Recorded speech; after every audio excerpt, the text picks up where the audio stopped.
And that's one of the things you learn in this business. One of the most important words is the word ear. Because wherever I used to go, people used to go, ear. And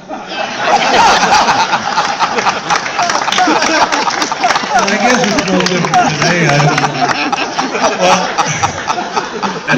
Well, okay, now I have to get the question in my mom wanted to ask, because that wasn't the one about ear, okay? I promise you that. 1968, there's this young man from Tupelo, Mississippi that decides he needs to play and come back to live recording and live music. And there was a special, a breakthrough special. Can you tell them a little bit about that young man and your experience in that special, and a little bit about Elvis Presley?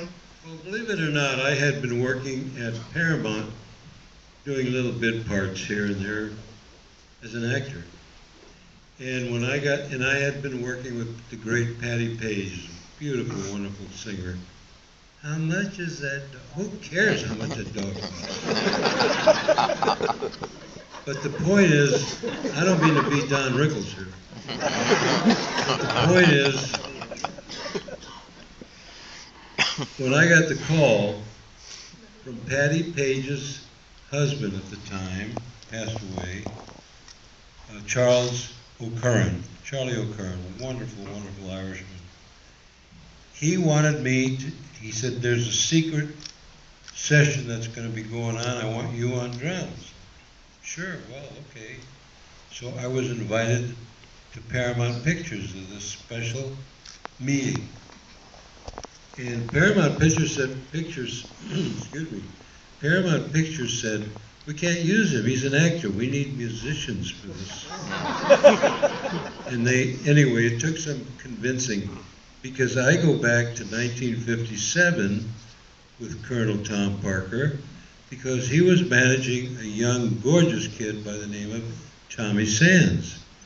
And Tommy Sands was one of my first major clients. I mean, you know, big jobs in the industry, playing all over the world in venues. And so they convinced him that I really was a musician. And of course, I sat there that day and I heard all this talk, all the VIPs at Paramount Pictures. It was like a movie script in itself. And all of a sudden, they said, and let's introduce the star that we're going to be recording. And in walked Elvis Presley, of course, just out of the service. And the first movie we got into was called Girls, Girls, Girls.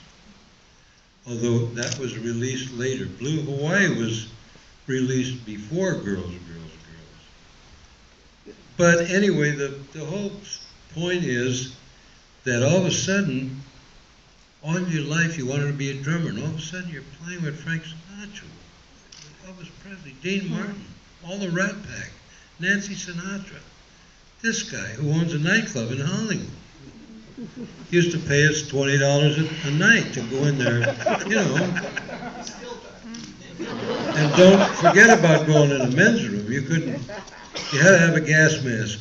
But he's cleaned that all up now. It's all cleaned up.